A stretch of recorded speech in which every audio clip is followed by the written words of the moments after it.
आज हम बात करने जा रहे हैं भारत के वैक्सीन डिप्लोमेसी की। जनवरी में टीकाकरण अभियान की शुरुआत करने के साथ ही भारत ने कई देशों को वैक्सीन सप्लाई करना भी शुरू कर दिया था। पिछले करीब 3.5 महीनों में भारत ने 90 से अधिक देशों को 6.5 करोड़ से ज़्यादा वैक्सीन के डोज सप्लाई किए हैं। लेकिन कोरोना की दूसरी लहर में संक्रमण और मौत के आंकड़े बढ़ने के साथ ही इस वैक्सीन डिप्लोमेसी पर भी सवाल उठने शुरू हो गए हैं।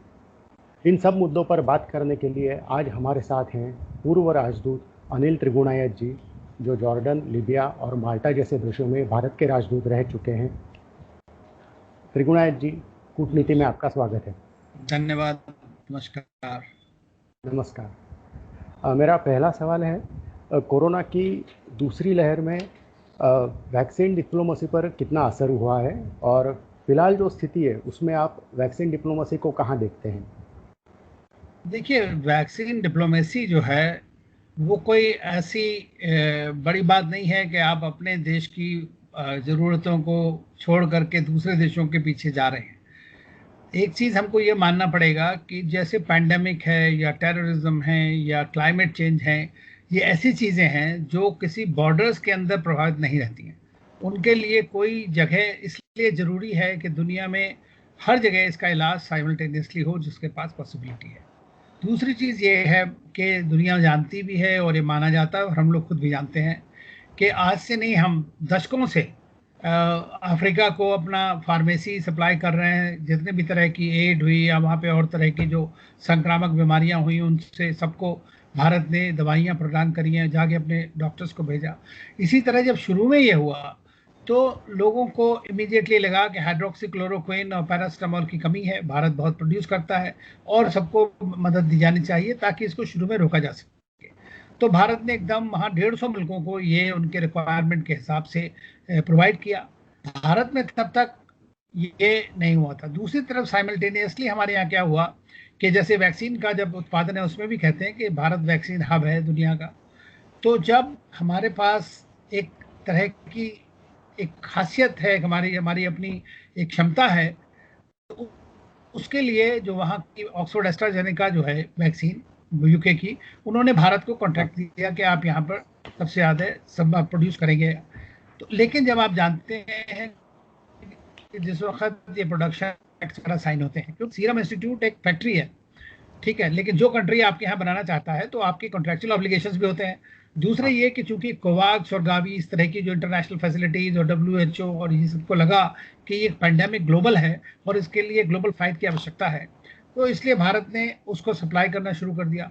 दूसरी, भारत ने अपनी एक वैक्सीन तैयार करी, कोवैक्सीन, जो बहुत बड़ी बात है। चूंकि अभी उन वैक्सीन का पूरी तरह ट्रायल नहीं हो पाया, भारत में एक स्केप्टिसिज्म था कि भाई वैक्सीन जल्दी कर रहे हैं तो शायद ठीक ना हो, लोग लेने को तैयार नहीं थे। ऐसी जगह थी, मुझे आज भी पता है, इलाहाबाद या कहाँ कहाँ जगह, कि जहाँ 10 वैक्सीन के लिए आपने खोला अगर बैच, तो पूरे जी। बैच के लिए आपको आदमी नहीं है, इसलिए आपको वेट करना पड़ता है, लोग आ रहे हो। तो एक हेजिटेंसी काफ़ी थी यहाँ पे। दूसरा, तीसरी चीज़ ये मानना चाहिए कि हर वैक्सीन की एक लाइफ स्पैन होता है। उस लाइफ स्पैन के अंदर में उस वैक्सीन को भेजा जाता है। अगर आप आज अगर अखबार अखबार पढ़ें या आइवरी कोस्ट में क्या हो रहा है कि वहाँ पे जो वैक्सीन गई हैं उनकी लाइफ स्पैन कम हो गई है, तो लोग लगवा ही नहीं रहे हैं वो वैक्सीन को। तो ये जो प्रॉब्लम है उसका समाधान किस तरह से होगा? अपने यहाँ आप यूज़ नहीं कर पा रहे हैं, लोग ले नहीं रहे हैं, तो आपको जो दूसरे मुल्कों में ज़रूरत है वहाँ पे आपने दिया। आपने अपना जो सार्क कंट्रीज़ हैं या नेबरहुड है उसको सबसे पहले किया, क्योंकि हमारे सबके बॉर्डर मिलते हैं। तो मैंने जैसा कहा कि आप इन चीज़ों को रोक नहीं सकते, तो इसलिए कि आवश्यक है। तीसरी चीज़ रही वसुधैव कुटुंबकम की। तो भारत ने हमेशा से ये फॉलो करी है पॉलिसी कि भाई सारी दुनिया एक है। और इस खास तौर से इस तरह की चीज़ में देखिए, हमारी कैपेसिटी बिल्डिंग प्रोग्राम को देख लिया, हाईटेक को 161 देशों को हम लोग प्रोवाइड करते हैं, जिसमें ज़्यादातर को फ्री होता है। यूरोप से लेकर के और अफ्रीका तक सारे मुल्कों को हम देते आए हैं हमेशा से। तो इसमें मैं नहीं समझता कि कोई भी एक ऐसी गलत बात। दूसरी चीज़ ये कि आपकी एक सॉफ्ट पावर प्रोजेक्शन है।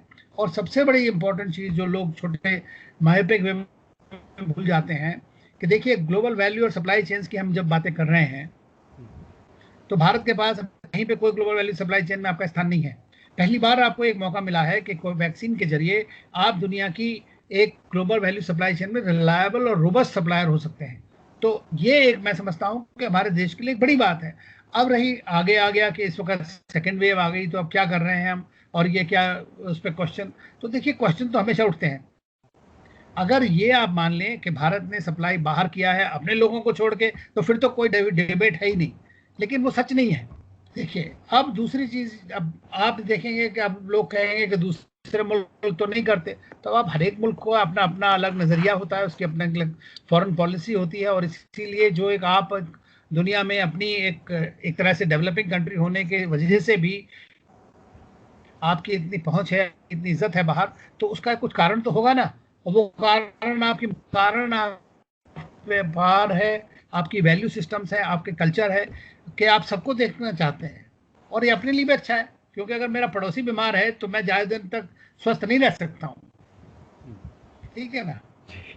हाँ, क्योंकि एक सवाल ऐसा उठ रहा है कि जो वैक्सीन डिप्लोमेसी है, इससे अंतर्राष्ट्रीय स्तर पर तो भारत की काफ़ी तारीफ हुई है, लेकिन क्या इसमें देश की जो स्वास्थ्य सेवाएं हैं, इस पर ज़्यादा ध्यान देने की और ज़रूरत है, ऐसा लगता है? देखिए बिल्कुल जानना यह है कि देखिए हमने शुरू में जो पहली वेव थी उसको बड़ी अच्छी तरह नियंत्रण किया, जल्दी लॉकडाउन किया, जल्दी वो किया। लेकिन अब ये होता है कि भाई जीने के लिए आपको और साधन भी चाहिए। तो इकोनॉमी और पेंडेमिक के बीच में आपके एक बड़ा तनाव आ गया, तो धीरे धीरे गवर्नमेंट ने उसको खोलना शुरू किया। लेकिन जिस तरह से अब ये हम देख रहे हैं मीडिया रिपोर्ट्स और ये जो सब आ रही हैं कि देखिए ऑक्सीजन की कमी है, या अस्पतालों की कमी है, या बेड्स की कमी है, तो मैं ये समझता हूँ कहीं ना कहीं हमारी ये कमी जरूर रही है कि इंफ्रास्ट्रक्चर को हमने लोकली डोमेस्टिकली नहीं किया है।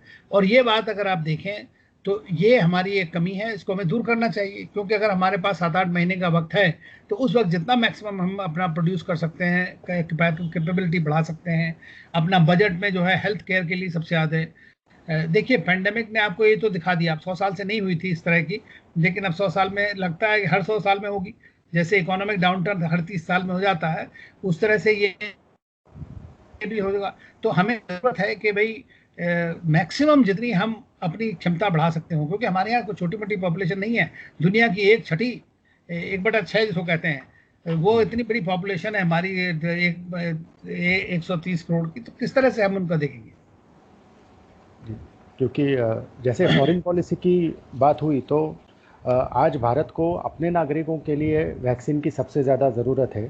तो क्या अब ऐसे हो सकता है कि इसका वैक्सीन डिप्लोमेसी पर कुछ असर हो, और जो हम दूसरे देशों को सप्लाई करते हैं, तो वो देश जो है, जैसे बांग्लादेश जैसे कोई देश, तो वो चीन की तरफ और झुक सकते हैं? क्या ये संभावना है?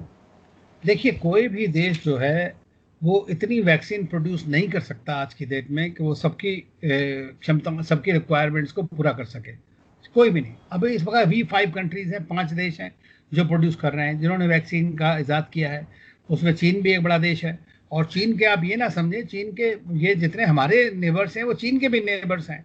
तो ये तो नेचुरल होगा कि वो सबके पास जाएंगे, क्योंकि हम पूरी सप्लाई तो उनकी नहीं दे सकते हैं। हमने शुरू में उनको सप्लाई दी, उनको जितना असिस्टेंस चाहिए वो दिया, और अफ्रीका में दिया, लैटिन अमेरिका में दिया, यूरोप अमेरिका तक को दिया, USA कनाडा को दे रहे हैं। तो जितनी हमारी पॉसिबिलिटीज है। दूसरी हमारी जो इंटरनेशनल कोवैक्स का अंदर है, उसमें हमारी लिमिट, हमारी एक कमिटमेंट है, वो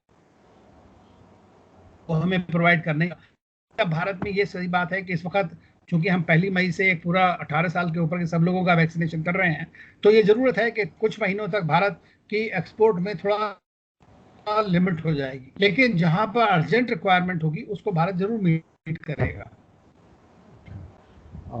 वैक्सीन डिप्लोमेसी और वैक्सीन नेशनलिज्म, मतलब वैक्सीन राष्ट्रवाद को आप कैसे परिभाषित करेंगे, और क्या मौजूदा स्थिति में वैक्सीन राष्ट्रवाद वैक्सीन डिप्लोमेसी की जगह ले रहा है? देखिए वैक्सीन राष्ट्रवाद जो है वो है कि मैं सिर्फ और दूसरे के बारे में सोचूंगी, वो हो गया वैक्सीन नेशनलिज्म। और जो आजकल अभी तक जैसे अमेरिका फर्स्ट हुआ, या कुछ मुल्कों ने बैन कर दिया, या होर्डिंग कर रहे हैं, वो सब वैक्सीन नेशनलिज्म है। वो कोई एक अच्छी बात दुनिया के लिए नहीं है, क्योंकि वो ये भूल जाते हैं अगेन कि अब देखिए कहाँ से आया अमेरिका में वायरस, ये भी तो सोचिए ना। चाइना से चल के आया। अब आप अगर सोच रहे हैं कि चाइना में कंट्रोल नहीं होगा, तो दूसरी जगह कैसे कंट्रोल हो सकता है? अमेरिका से यूरोप में, ईरान में, दुनिया भर में सब जगह भर गया आखिर के वैक्सीन। ठीक है ना, ये वायरस हर जगह। तो अगर मैं अपना सोचता रहूं कि मेरे ही मुल्क में होगा, तो हमको आइलैंड में तो रहते नहीं है। कि जहां भी नहीं आएगा। तो इस तरह से मैं समझता हूं कि ये वैक्सीन नेशनलिज्म जो है, ये ठीक है, हर देश को अपने नागरिकों को प्राथमिकता देनी चाहिए, इस बात में कोई डाउट नहीं है। लेकिन ये नहीं होना चाहिए कि हमारे पास प्राथमिकता है तो हम बाद के लिए स्टोर करके रखें, ताकि जब सब कहीं नहीं रहेगा उस वक्त में हम उसको अपनी मसल्स फ्लैक्स करके अपनी फॉरेन पॉलिसी को वो कराएंगे। वो भारत का पॉलिसी नहीं है। भारत शुरू से ही जब मदद की जरूरत है लोगों की तो मदद करता है। तो मैं इस तरह सोचता हूँ कि ये वैक्सीन नेशनलिज्म एक तरह से हानिकारक सोच है, और इससे लोग देशों को बाहर निकलना चाहिए, क्योंकि ये पैंडेमिक ऐसा है जिसके लिए एक ग्लोबल फाइट की जरूरत है। हमें सबको एक साथ अपने संसाधन जुटा के तभी आप इससे लड़ सकते हैं। अभी तो सेकेंड वेव आई है, डिफरेंट वेरिएंट आ रहे हैं, अभी पता नहीं कितने और वेरिएंट आएंगे, किसको पता है। तो जब सेकंड में ये हाल है तो आगे देखिए क्या हो सकता है। अब सब कंट्रीज ने बंद कर देंगे एक दूसरे से आना जाना, ये वो सब, तो केस अब इससे रुक जाएगा। तो ये तो जो हो चुका देख ही रहे हैं हम उसको, तो अब सीखना चाहिए कुछ लेसन हमें इस बात से। तो क्या अभी ये एक दूसरे के लिए चुनौती है, वैक्सीन डिप्लोमेसी और वैक्सीन राष्ट्रवाद, या कोई बीच का रास्ता भी निकल सकता है दोनों में? देखिए, बीच का रास्ता तो यही है कि देखिए आप अपने यहाँ तो देख ही रहे हैं, पहले प्रायोरिटी तो आपकी सिटीजनशिप है, इसमें कोई शक नहीं। लेकिन अगर आपके पास में क्षमता है, पॉसिबिलिटीज है, तो आपको दूसरे मुल्कों की मदद करनी चाहिए। यही एक रास्ता है, इसके अलावा कोई रास्ता नहीं है। अब चाहे वो हम यूएन के अंडर में करें, डब्ल्यूएचओ के अंडर में करें, या बायलैटरली करें, रीजनली करें। अब देखिए अमेरिका ने क्वाड का जो हमारा 4 कंट्रीज का वो है, उसमें भारत को एक रिकग्नाइज किया कि भारत की कैपेसिटी है, इसलिए अमेरिका की जो जॉनसन एंड जॉनसन वैक्सीन है वो भारत में बनाई जाएगी 1 बिलियन।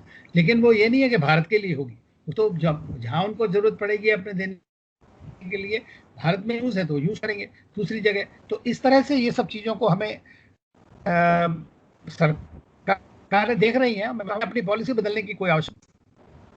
अच्छा, इस संकट की घड़ी में कई देश भारत की मदद कर रहे हैं, खासकर ऑक्सीजन की कमी को पूरा करने के लिए, और अमेरिका भी पहले इनकार करने के बाद अब भारत की मदद कर रहा है। लेकिन क्या आपको लगता है कि ऐसी वैश्विक महामारी का सामना करते समय दुनिया के अलग अलग देशों के बीच और बेहतर समन्वय हो सकता है? बिल्कुल हो सकता है, एक्चुअली हो भी रहा है। जैसे आपने देखा कि कोवैक्स और गावी जो फैसिलिटीज़ हैं, इस तरह इंटरनेशनल ऑर्गेनाइजेशंस हैं, उन्होंने आपस में मिलकर के वर्ल्ड हेल्थ ऑर्गेनाइजेशन सब चीज़ों को कोऑर्डिनेट कर रहा है। तो यूनाइटेड नेशंस के अंदर में आते हैं ये सारी चीज़ें। तो ये सब तो हर जगह सबसे पहला टॉकिंग पॉइंट ही आज की डेट में देशों के बीच में जो है पेंडेमिक है, कि किस तरह इससे बचें, किस तरह एक दूसरे की मदद करें। जब भी दो नेता बात करते हैं आपस में, सबसे पहली चीज़ है, आप देखिए, दो नेताओं को छोड़िए, आप अपना देखिए, जैसे किससे बात करते हैं, भाई बड़ा बुरा हाल है, क्या हो रहा है भाई, तो सेम वे वो लेकिन वो एक तरह की एक पोटेंशियल को लेके आते हैं साथ में कि क्या हम कोलैबोरेट कर सकते हैं। अब इस वक्त जैसे देख रहे हैं कि जैसे भारत ने, अब आप इसका नजरिया दूसरी तरफ से देखें, वैक्सीन डिप्लोमेसी का भारत की, आज दुनिया के कितने सारे मुल्क हैं जो भारत की तरफ अपनी मदद का हाथ बढ़ा रहे हैं। यूरोपियन यूनियन ने अपना मैकेनिज्म एक्टिवेट किया है, जर्मनी से, यूके से, फ्रांस से, ऑस्ट्रेलिया से, दुनिया भर से आपके पास में जो चीज़ की ज़रूरत है वो आ रही है, और कंट्रीज आगे बढ़ रहे हैं। और इसीलिए जब भी कोई पैंडेमिक ही नहीं, कोई भी नेशनल डिजास्टर, कहीं भी कोई डिजास्टर होता है, तो दुनिया सबसे आगे बढ़ करके एक दूसरे की मदद करती है। लेकिन इसको हमें इंस्टीट्यूशनलाइज करना चाहिए इस तरह से, ताकि जहाँ भी सरप्लस कैपेसिटी है किसी कंट्री के पास में, तो उसको पूल करके सारे दूसरे कंट्री जिनके पास बिल्कुल ही पॉसिबिलिटी नहीं है, अफ्रीका में इतने सारे मुल्क हैं जहाँ पे वो खरीद भी नहीं सकते बेचारे, तो उन सबको किस तरह से पहुँचाएंगे हम। और गरीब मुल्क हैं हमारे, अपने पड़ोसी देशों का तो चलो हम ख्याल रख रहे हैं जितना कर सकते हैं, लेकिन दूसरा और जगह का भी ये तभी हो सकता है सक्सेसफुल जब ये कोलैबोरेटिव वेंचर हो। और क्योंकि पूरी दुनिया आज भी इस महामारी का सामना कर रही है, लेकिन पोस्ट पैंडेमिक वर्ल्ड ऑर्डर की बात भी अभी शुरू हो गई है, तो इस उभरती हुई वैश्विक व्यवस्था में भारत की वैक्सीन डिप्लोमेसी का क्या स्थान होगा? देखिए, मैं समझता हूँ कि भारत का स्थान तो बन चुका है। दुनिया को ये पता लग गया है कि भारत जो है, इट हैज़ अराइव्ड, और has arrived not as a military power only but also as a power which looks to the world, multilateralism में हो, या आप दुनिया के अंदर किसी भी चाहे रिस्पॉन्सिबिलिटी लेने की बात हो, उन सब चीज़ों में भारत ने अपना एक योगदान किया है, और उसके चलते भारत वहाँ पर आज एक काउंट होता है। अब देखिए, किसी भी बड़ी ऑर्गेनाइजेशन की बात करें, चाहे क्वाड की बात करें, G7 की बात करें, भारत को स्पेशली बुलाया जाता है, इंक्लूड होता है। तो उससे ये तो आपको पता लग गया कि भारत की एक एक दुनिया में एक पहुंच हो गई है, इस वक्त वो एक मुल्क है जिसको कि बिना उसके कैलकुलेशन को, ग्लोबल स्ट्रैटेजिक कैलकुलेशन में इंडिया कहीं ना कहीं हर कंट्री और हर एक रीजन के लिए फिट होगा। तो इससे आपको पता लगता है कि आपकी कितनी इंपॉर्टेंस हो गई है इस बार में। तो मैं समझता हूं कि ये जो हमने जो भी वैक्सीन डिप्लोमेसी कही है या वैक्सीन असिस्टेंस कही है, मैं तो इसको इस तरह देखता हूं कि हम मदद करने की कोशिश कर रहे हैं। ये आपके लिए एक अच्छी चीज साबित होगी। इससे आपकी एक बेनेवोलेंट पावर ग्रोथ होगी। अनिल त्रिगुणायत जी, आपने हमें वक्त दिया और हमसे बात की, इसके लिए आपका धन्यवाद। हम उम्मीद करते हैं आपको यह मुलाकात पसंद आई होगी। आप अपनी राय कमेंट सेक्शन में दे सकते हैं और हमारे यूट्यूब चैनल को ज़रूर सब्सक्राइब कीजिए। आप हमें फेसबुक और ट्विटर पर भी फॉलो कर सकते हैं, जिसकी डिटेल्स आपके स्क्रीन पर है। इस वीडियो को देखने के लिए धन्यवाद। Thank you, stay safe. Stay